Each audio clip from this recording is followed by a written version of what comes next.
Hey, this is John Leon Guerrero. Today, our special guests are Mike Reiter, who's the director of a new documentary film called Agents Unknown, and John Murphy, who's a spy in Vietnam, and, well, you know Pete's all over that. They sit down for what I think you'll find to be an interesting conversation, including some spycraft and the similarities and differences between what John did over in Vietnam and what Pete and the teams he was with did over in the sandbox. Once again, we get the story of a guy whose tremendous service we're fortunate to benefit from, and a filmmaker who saw fit to tell the story. And I say, John, thank you very much for serving and working so hard. Dick Marcinko always said it's only a matter of time before Murphy shows up.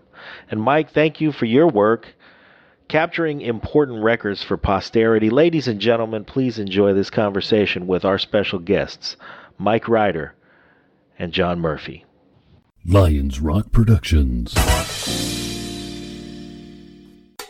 This is Jay Moore. This is Greg Crew. This is Bryce Vine. This is Dexter from The Offspring. This is Nathan This East. is Sebastian Younger. This is Daryl Andy. This is Stuart Copeland. This is Mick Gillette. This is Andy Summers. This is Dr. Bob Greenberg. This is Gabby Reese. This is Rob Bell. Hey, this is John Leon Guerrero. Hey, and this is Pete A. Turner. Hey, this is John Murphy. Hey, this is Mike Reiter, director of Agents Unknown. You're listening to The Break It Down Show. And now, The Break It Down Show with John Leon Guerrero and Pete A. Turner. So I've got the guys from Agents Unknown. This is a movie about Vietnam, and this is already, I'm going to tell you right now, this is going to be a two-parter. First part, we're going to talk about the movie and the process and those kind of things, but the topic, the subject matter is fascinating to me. So John Murphy was, get this, he was a spy. So you guys all know that we'll be doing some spy versus spy stuff. He was out in the hinterlands, away from the head shed, away from the bosses, and he was out there advising and trying to figure out how to get the Vietnam folks to go in a direction that followed our plan. And if you guys know anything about me, I've done that exact same thing in Iraq and Afghanistan a lot. So we'll for sure get into some of that stuff. But he's also sitting with Michael Reiter, who helped him make this movie Agents Unknown. And I wanted just to start with, how the heck did the two of you get to know each other and say, hey, let's do something impossible and make a movie? John is a longtime family friend. I had known for years that he was a veteran, but didn't know the details. And then I had been looking I had a number of projects fall through.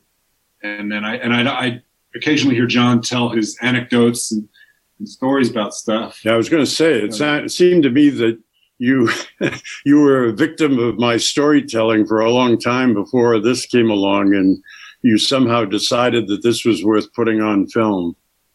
I kept hearing these stories, and then finally I was like, this is actually kind of interesting, because I'd always had an interest in espionage and spies and stuff like that. And so it seemed like a project that was self-contained, which is for a low-budget filmmaker is very important.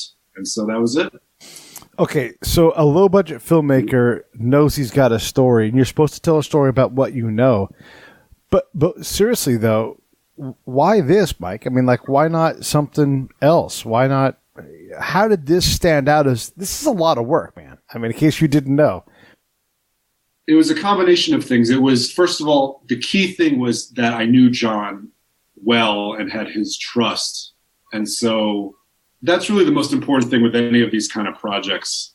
That's the core initial thing that has to be there. And then from there, it's like I said, it was a self-contained project. I didn't have to hire a big crew or raise a ton of money. I've worked with larger crews, and I've gone through the whole trying to raise much bigger budget for various projects. And so it was something that could be done mostly in editing and with the graphics and so on, which is a big part of my background. It's kind of like a business, it's been really a small business. Each independent film is its own small business. And when the opportunity presents itself, it was like, I have to do this. It's not, I knew it. And you never know where these things are going to go. But Could I add that I remember you being influenced by some other important directors who had done these kinds of personal stories. You put me on to some of those things. So I think you'd seen some other things that had more of a personal part rather than simply a traumatic, and found that there was some interest just in people telling their stories about their life or about some experience in their life. So that always impressed me that you thought that was worth doing. So, John, same kind of question for you. You've got this movie 50 years in the making. You know, they give you a camera, you're out there and you're working day to day, taking pictures, interacting with the locals. Did you have a sense like, I got to tell this story in a bigger way? Well, some of the background is, of course, that I came from a kind of academic background, and even my going to Vietnam, I decided had to be some kind of a learning experience. As I say in the film, I and my friends all argued about the merits of the war, the morality of the war, and those kinds of things. And when I concluded that, number one, I couldn't break my parents' heart by rejecting my military service, and when I always remember the idea that, you know, I was a coward, I went to Vietnam. The idea that I should use this to the extent that I could to understand what was going on. And I was very fortunate. I don't want to get too deep into the story, but at that advisory compound that I was at, I ran into 3 other highly intelligent young officers, and we all decided that we needed to understand the war better. And we actually had seminars reading Bernard Fall's books about Vietnam, and Saturday nights getting together and talking about what our experiences had. So it has always been in my mind that this was a story that needed some degree of telling. Secondly, I've been, I wouldn't say concerned, but I've been a bit perturbed that the role of the MACV advisors has not gotten the kind of attention, and rightly so, to the American forces. When you see Ken Burns films, it's the war action, and my God, the things that those men and women went through is just a different experience than I had. But the advisors were out there, and we're trying to do something that I thought was more along the lines of what we had to do if we were ever to win the war. And so I like the idea of telling at least some of that story too. Yeah, I mean, that, of course, and I often get asked this because as a guy that's been on a lot of combat patrols, and in my era of war, it's different. It's not about that. It's not about that specific firefight or IED going off. There's so much more, at least in terms of what I'm trying to accomplish. I tell everybody, I'm honest about what I'm there to do. I'm here to find things out, and I'm here to make best friends with the worst people on earth in that area. You know, I'm trying to find the most malicious, evil people and figure out how to get them to do what I want. That's hard to do when everybody's shooting at each other, but it's constantly happening. As you know, there's always an effort to align with somebody or gain someone's trust. I wanted to ask just on the point that the other thing that certainly motivated me about telling this story was, in fact, the circumstances of your efforts in Afghanistan, Iraq, etc., that, you know, struck me as so similar to some of the issues that we faced in Vietnam. And to a large extent, I couldn't believe we were going through this again, and maybe not having learned the lessons that if any, we had from that. Well, this will sound familiar to you. When it was afforded, and the Army, and the military in general, but the Army in particular, is always ready to give you, a video to give you some training. But our POW training was all based on Vietnam. It wasn't. It wasn't. There you go. Yeah, it wasn't based on the current fight. Like humanize yourself with your captor. Like, is that before or after he chops my head off? It was right. Well, as I say in the film, my training at the Army Intelligence School was on the Korean War, and that's 1966. And when I came back, for some reason, I always thought I was going to be a teacher. I did wind up being a professor of political science, but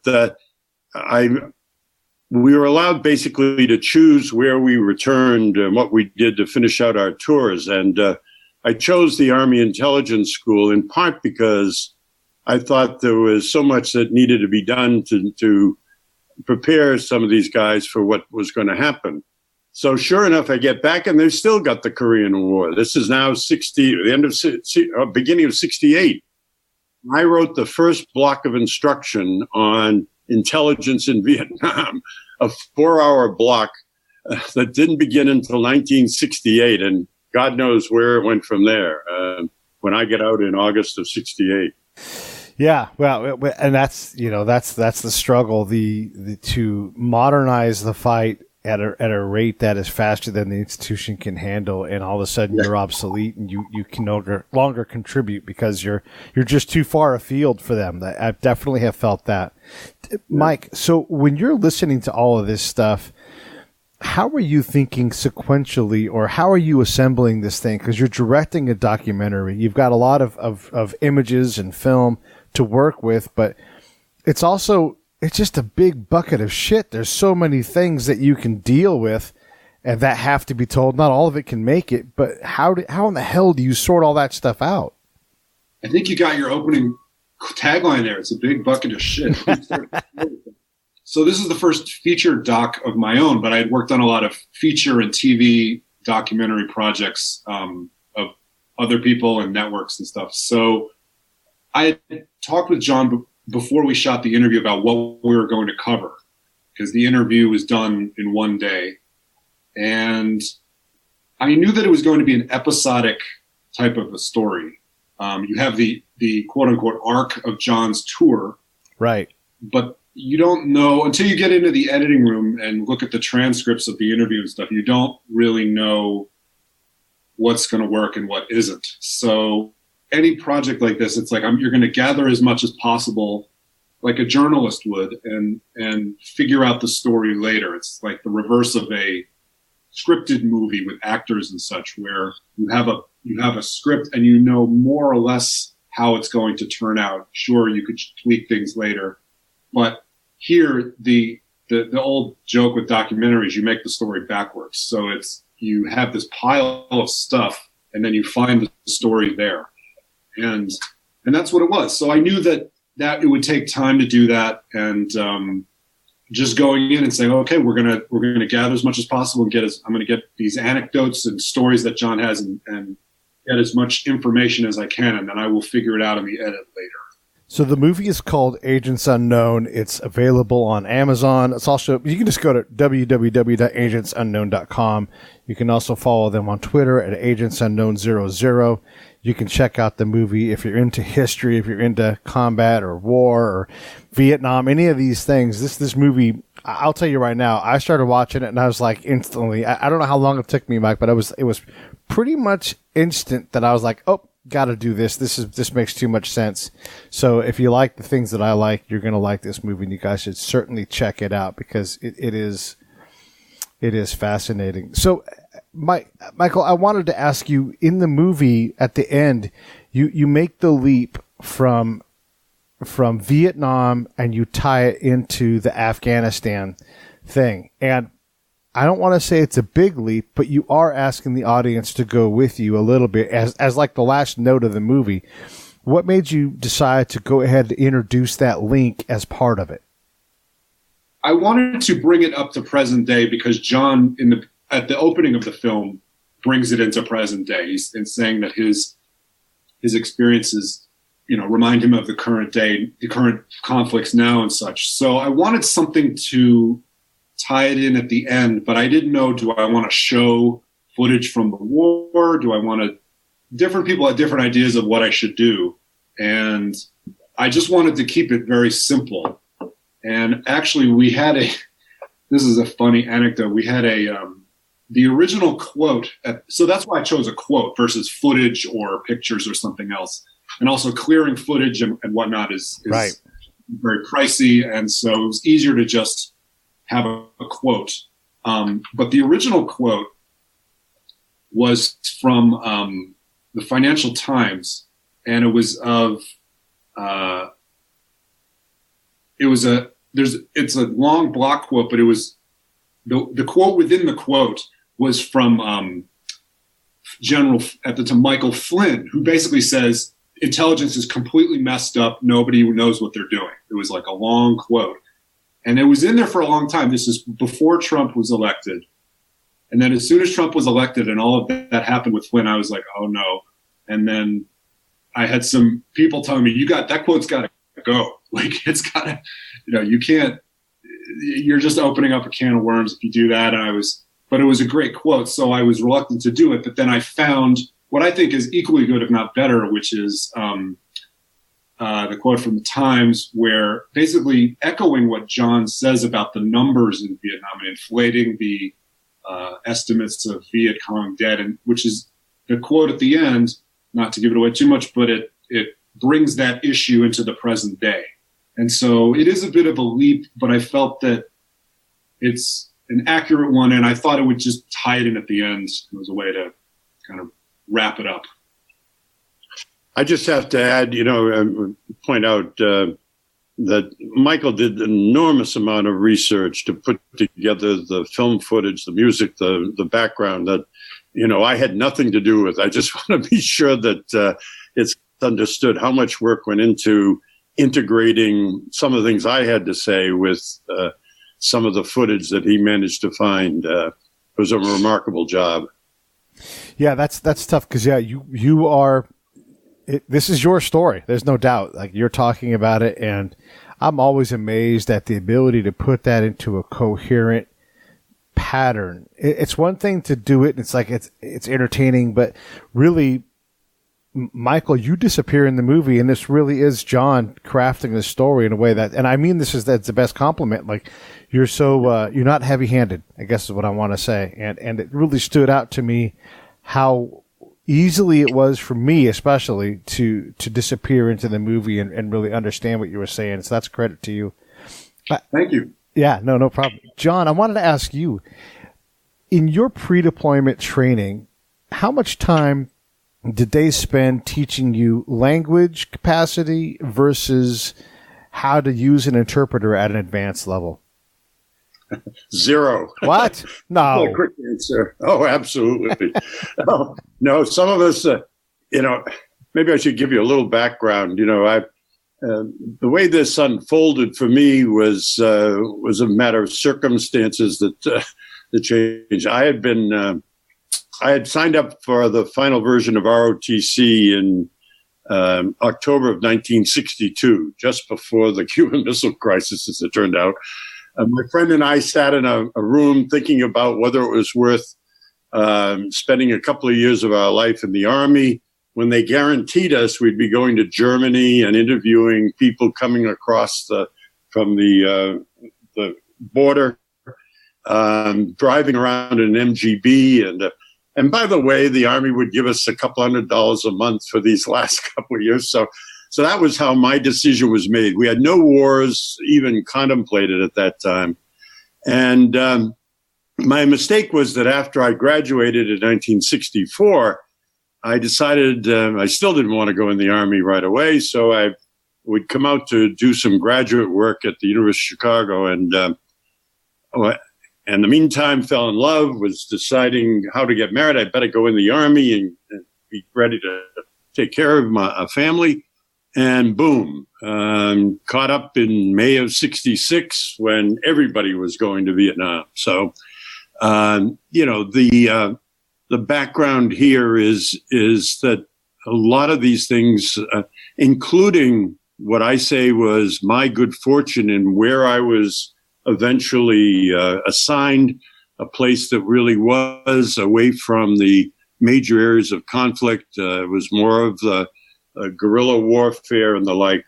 All of those things are part of a pattern of life that I guess all of us know that we don't understand, we don't anticipate, and we certainly can't explain. So that's where I come from on that. Yeah, I'm always struck by the lack of capacity the military gives guys like us. Like our job is to talk to people, and you're really not going to make me proficient in the language in a way that's meaningful until I get on the ground. Especially, this is one of the things about Afghanistan, because it's so diverse in terms of its language and its ethnicity.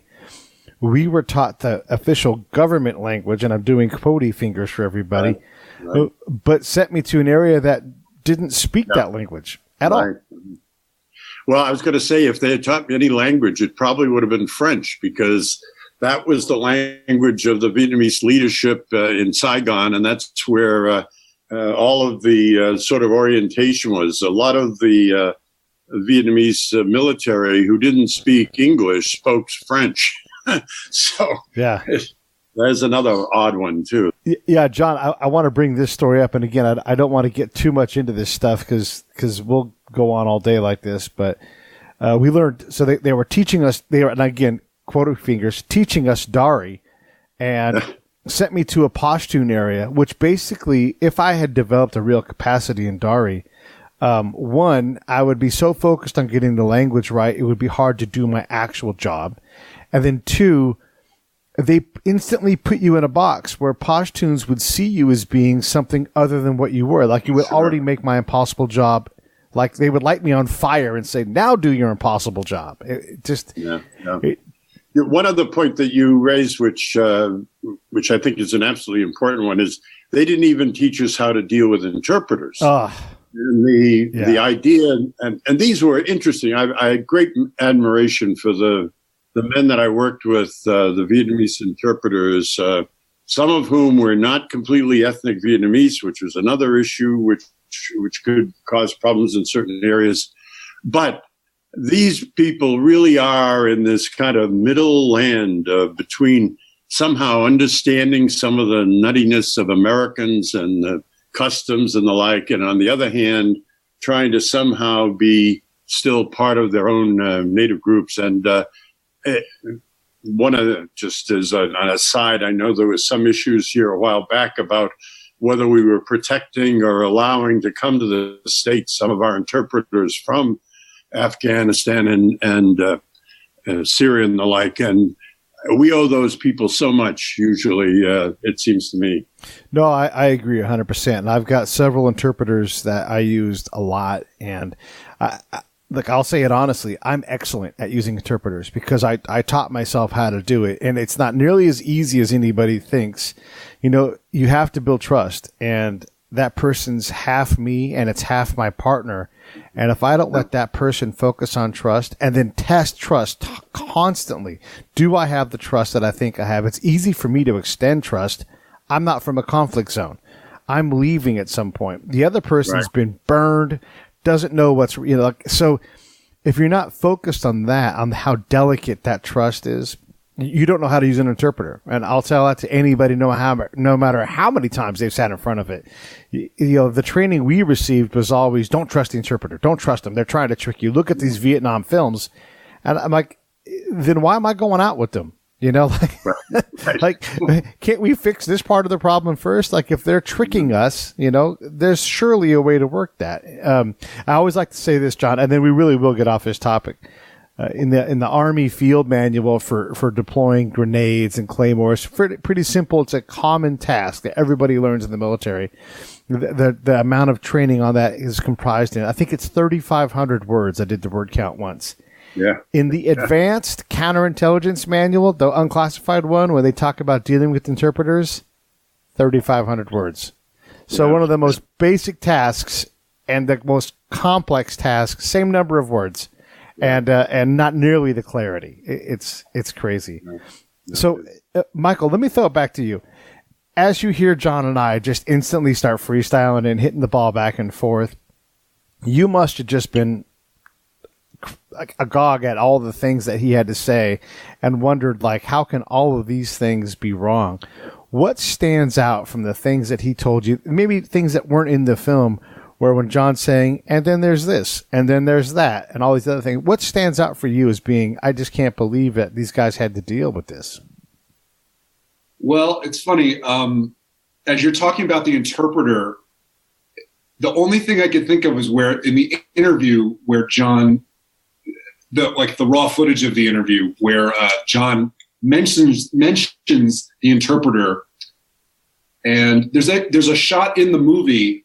It's one of the stills that we used of John with his interpreter, and it's where he's shaking hands, and I cut because I think I didn't.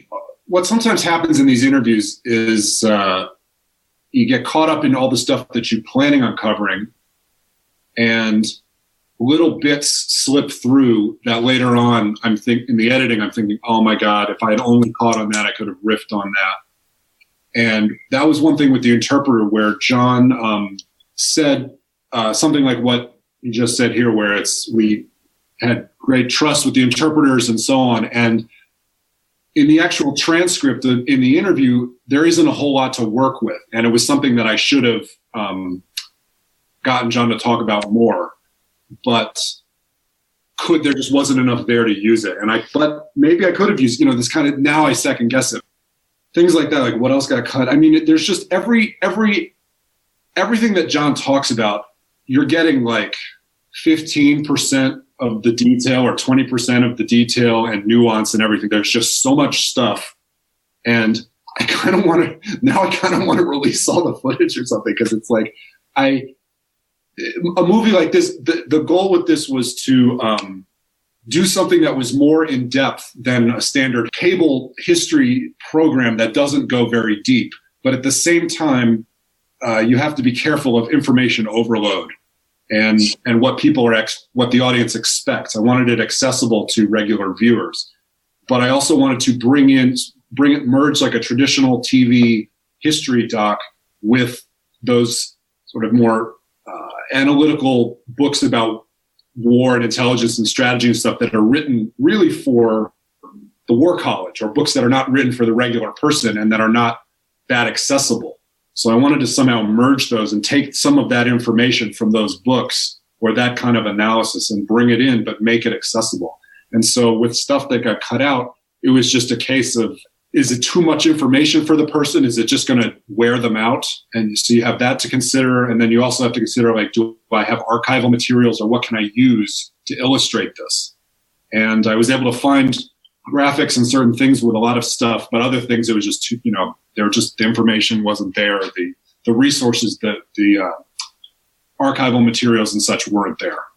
So I just would throw in that one of the things that I know that he left out are some of the stories I have that I call my MASH stories, the stories about the strange colonel who orders our pilot to fly to Dalat to get fresh strawberries, that kind of part of the story. So maybe someday he'll put together some of that stuff. There's no maybe about it. It goes on the extra. It goes on the DVD extra features. Extra reels. Yeah, I like to say that you're just not very good at intel and getting out and doing stuff if you haven't pissed off a colonel and gotten kicked off his camp. Like you're just not doing your job. So, okay, Michael, in terms of making the movie in sending it out, like surely you have like a sounding board, close people that maybe they aren't industry pros, maybe they are, but when they take a look at this movie and they're candid with you, what were they saying in terms of some of the good, some of the bad? What were they sharing with you? I think a big part of it early on was that because the film is episodic and the episodes they tie together, but it's not always so clear how they tie together. And so that was probably the single biggest issue, was people would say, I get, these are interesting stories. I like John, but I don't get the larger picture. And so that's a big reason why the movie is bookended with those quotes from Pentagon Papers and then New York Times, is to kind of, it's a way to unify it. And then that's also why, after we filmed the interview, we went back and did some additional voiceover stuff with John, which you hear in the intro of the movie as he's setting it up, where he says, reminds me of current wars and issues with trust and so on, because that was really, people just weren't getting it, frankly. And they there was too much up in the air because they weren't being led through a very clear linear plot with a big message at the end or something. So that was the main issue. Then it breaks down into smaller things like, frankly, nobody my age knows what MACV was. And so, or almost nobody. So a friend of mine who watched it, he would point out, like, I need, John says what it is, but I need another graphic that says MACV, Military Assistance Command Vietnam. So that's why that's why that's in there. Things like that, or if a scene was too long, or, it breaks down from, does this scene need to be in here, or can it go? And if it's in there, then you break it down to, are the shots too long, and so on and so on. That's kind of the process generally. And in fact, one of the MASH episodes that John talks about, one person will tell you one thing and another person will say, keep it. So there's a very funny scene about John had to do with the Air Force, and the Air Force had some issues with venereal disease. And so there's, on the extra features, there's going to be this scene where, people will see it when they see it, but this was something that is in like, if you looked at the master versions of the movie, this scene is in there. And some people are like, you got to keep it. It's hilarious.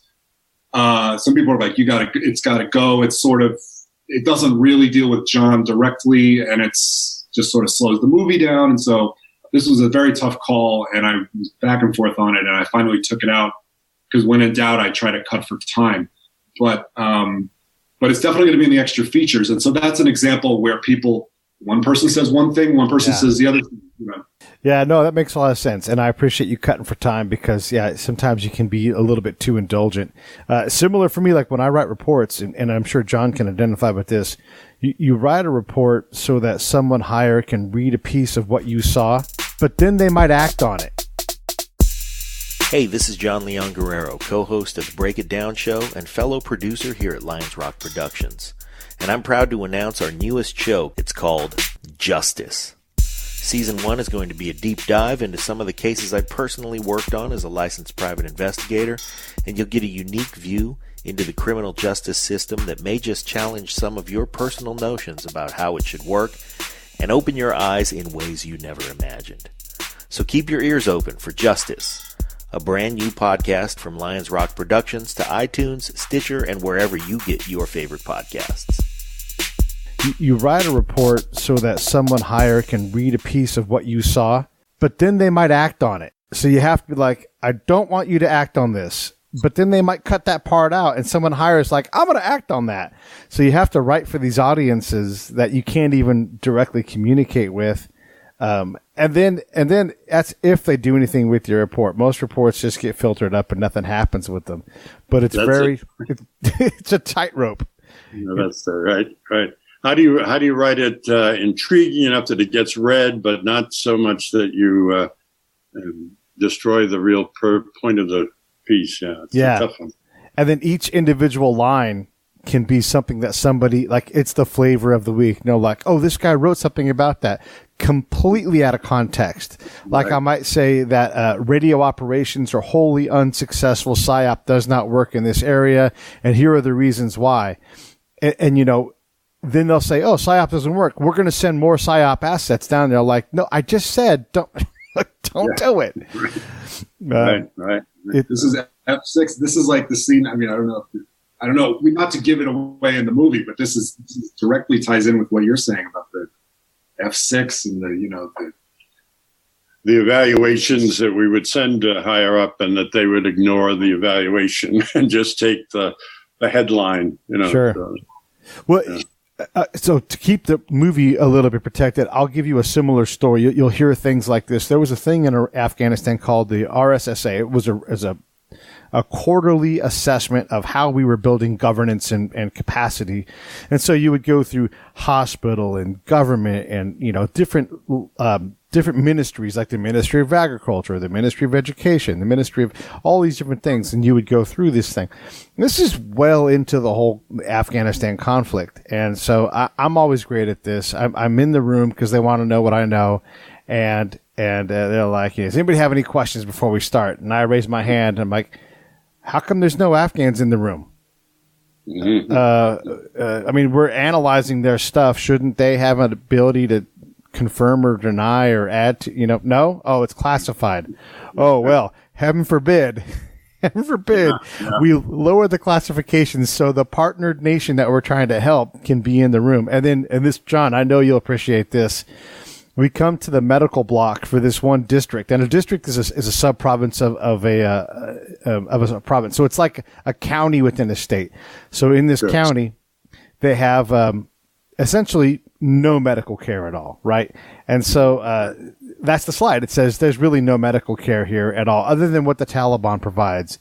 And so we're going to go ahead and give this a green go. Everything's good. And the commander sits back and he's like, "Oh, is that right? There's no hospital there, and we're going to give this a green. This is a go." And then he looks to his number 2, and he goes, "What are we doing here?" And he's like, "Oh, sir, we've lowered the bar."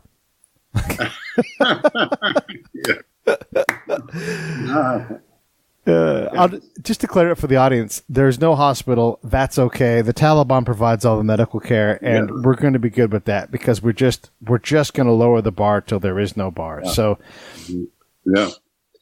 No, that also reminds me of doesn't really comes out to some extent in the film is the junior officers as politicians or as people who have to figure out a way to get to their superiors in a way that they'll understand, that they'll act on. You really do have to develop some skills of how to communicate. I had a few of those with my commanding officer, but it's an interesting little variant of the organizational bureaucracy that the Army armed services are generally. Michael, in terms of making the film and getting it sold, how has that process been? Are people interested in a Vietnam movie, or is this more of a labor of love for you? Well, it's a bit of both. Definitely labor of love. Going into it, when I was putting it together and raising the money and stuff, the feeling was there are many documentaries about the Vietnam War. Needless, that's a big understatement. And so, why this? And I thought the angle was unusual enough, and the subject had not been covered this way.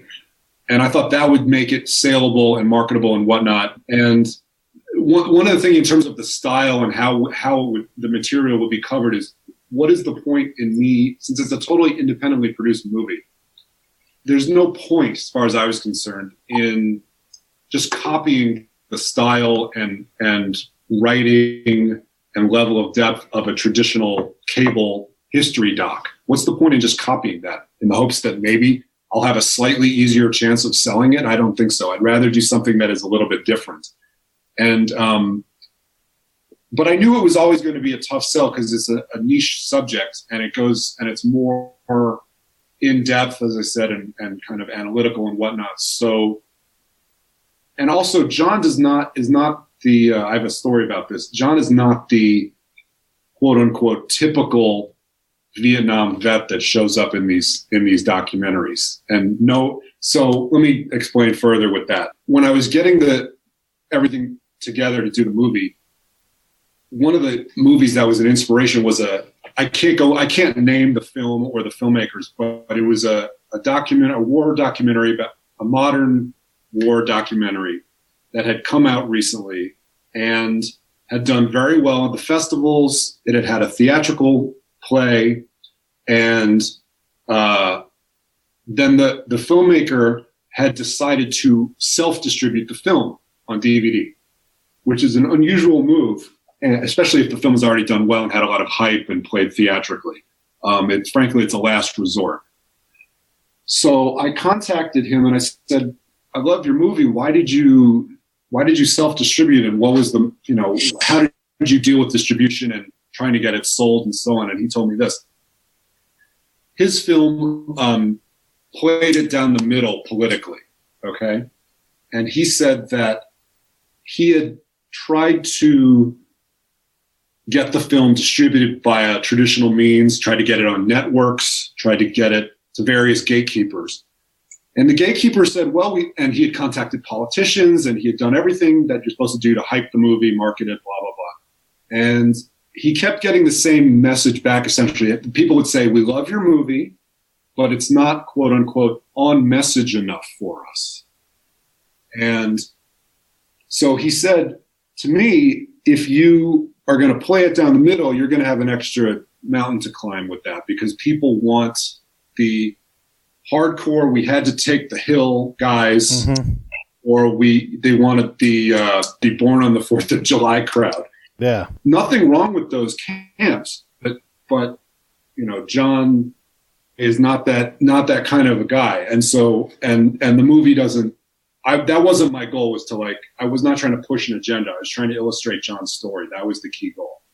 Well, thank you for that. Let me jump in and just thank you for that, because I don't need an agenda pushed. I mean, John's an interesting guy in his own right, and he holds up the movie all by himself, and his story is great, and it's sort of the man against the machine story, right? He's out there doing his best with what he's got. He's trying to get people paid and get off the side of a mountain and crashes the plane, and all these things.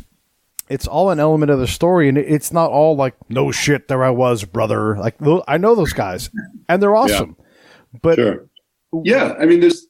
Oh, go ahead. No, what I was going to say is, like, when you take those guys out of that element, and I love to ask this question: what did you do more, have conversations or shoot? Like bullets. How many bullets did you shoot compared to how many conversations? And inevitably, and I'm talking SEALs, operators, special forces guys. Way more conversations than I ever shot my gun. And these are guys that I've been in full-fledged firefights. I mean, but that's not the story. And so we're painting a picture that's not really accurate.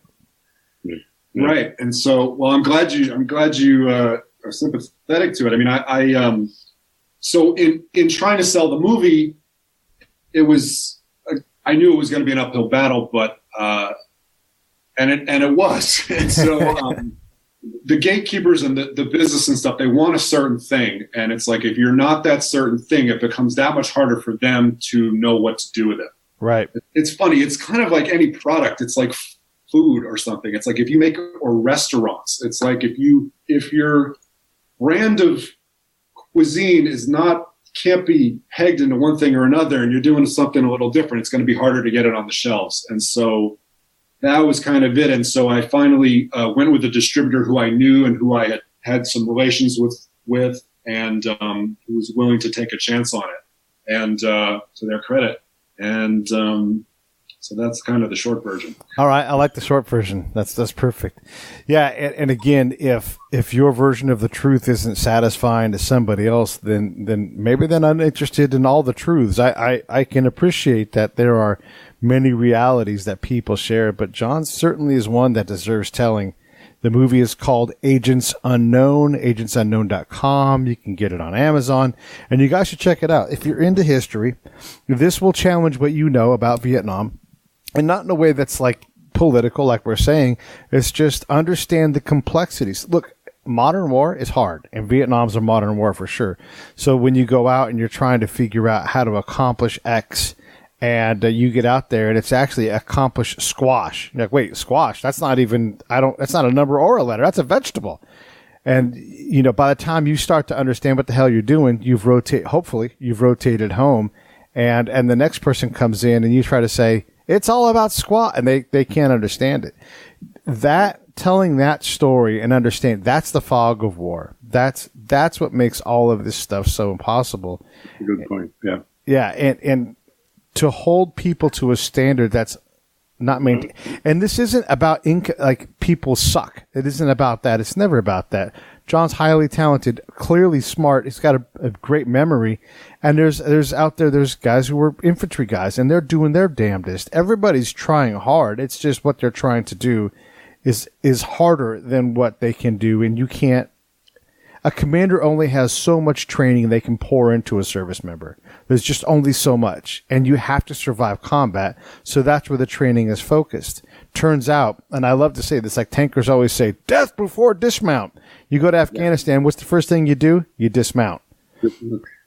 It don't make any damn sense. And your movie represents this in a really powerful way. And maybe not today, and maybe not 10 years from now, but at some point, someone's going to look at this and say, this is part of the illustration, exactly like you said, of how complex these modern fights are. And if we're not willing to listen to that, then, go ahead and go watch Hamburger Hill again, because that's what we're going to be doing.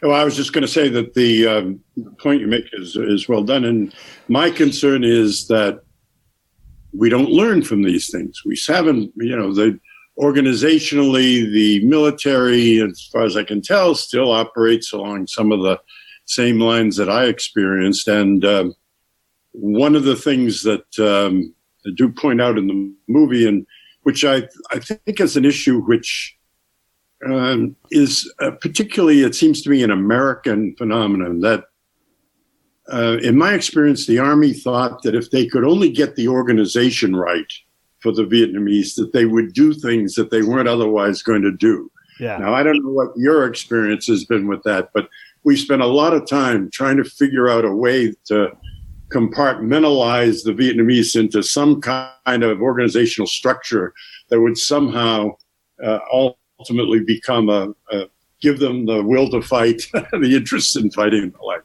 And I suspect we still go through some of that. And it's not the right course. We do, and I'll tell you a tool I developed for myself. And it's pretty simple. It's two XY axes, right? And one of them is, how does Pete make decisions? And then what are Pete's goals? And if my partner understands that, okay, that's a good thing. And then I have to understand their thing. Same thing. How do they make decisions? What are their goals? If those two things aren't congruent, then you're going to have outcomes that are passive aggressiveness. You're going to think that they're incompetent. You're going to see corruption. Those are the outcomes when you aren't congruent like that. And so it took a long time for me to surrender that and go, wait, this person just isn't corrupt. And then I realized, holy shit, we're the corruptor. We're trying to use money. We're trying to change an existing system, and we haven't earned the trust to do that. We don't understand their outcomes. So if that's even a small bit of solace for you, John, I want to give that to you, in that we're slowly starting to put this stuff together. But that's an individual, not an organizational skill. So yeah. We need more psychology training. Yeah. Well, listen, fellas, I don't want to take all of your day up, and I appreciate it. You guys really should check out Agents Unknown, agentsunknown.com. On Twitter, it's agentsunknown00. Check them out. The movie is fantastic. I would love to hear what you all think about it. I mean, you guys hear me tell my stories. Here's John's story in a form that I think is great. And Michael, like you said, this is something that I would love to see on cable TV. It's not rah-rah, it's just raw. And I like that about the movie. And I don't care that there's not a political lean, because that's not what this is about. This is about, how and what John experienced, man. And I really appreciate you guys coming on the show to talk about that. Thanks for having us on. We appreciate you. Yeah, nice talking to you. Nice talking to you guys.